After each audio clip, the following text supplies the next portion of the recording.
Okay na dapat yan, ha? No wind. Asa, patay na yung ano, walang hangin, no? Nakababa yung windsack.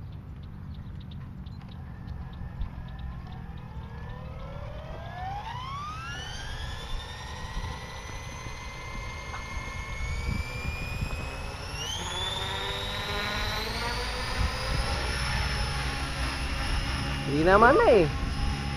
Wala naman pinagano ah. Sige nga. Yun. Di ba? Oh, yan. Oh, yan oh. Yan, di ba? Parang fish. Di ba? Oh, dito naman, sa side naman. Hindi ko kaya yun. Ayun ang kailangan dyan. Oh, tama sa side, oh. Huwag masyadong bigyan ng power. Oh, yan. Huwag mo lagyan ng power. Nahuhuli ang throttle mo, Dre. Nahuhuli ang throttle niya. Yan ang maganda niya. Yan ang talagang dapat dyan. Oh.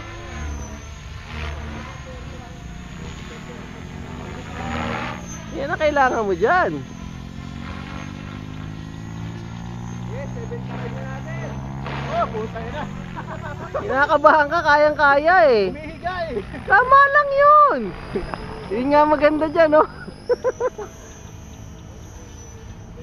Tama, i-forward mo naman, oh, tapos hinto.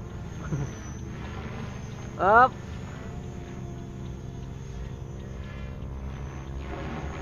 Masyado mabilis. Masyado mabilis.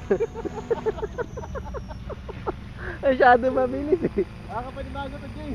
Kayang-kaya mo yan. Ganda nga ng power, oh. Oh. Yan, oh. Oh, oh, siya, oh. Oh. Oh, oh, di ba? Oh. Yan ang talagang ano niya. Oh. Sayang yung pagiging flybarless niya. Yun, oh. Butang bilis, oh. Oh, di ba? Oh, patay na yung 450 Pro dito, benta na yun.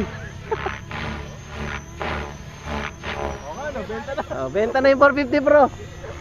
Bilisan mo, kulang pa yung ano mo nun. Para ka naka-flybar eh. Banata mo ng sunod-sunod, wala masyadong throttle. Huwag masyadong bigyan ng throttle. Yan. Sige, huwag masyadong malakas sa throttle para maano mo. Oh, yung mga galaw na walang masyadong throttle, oh.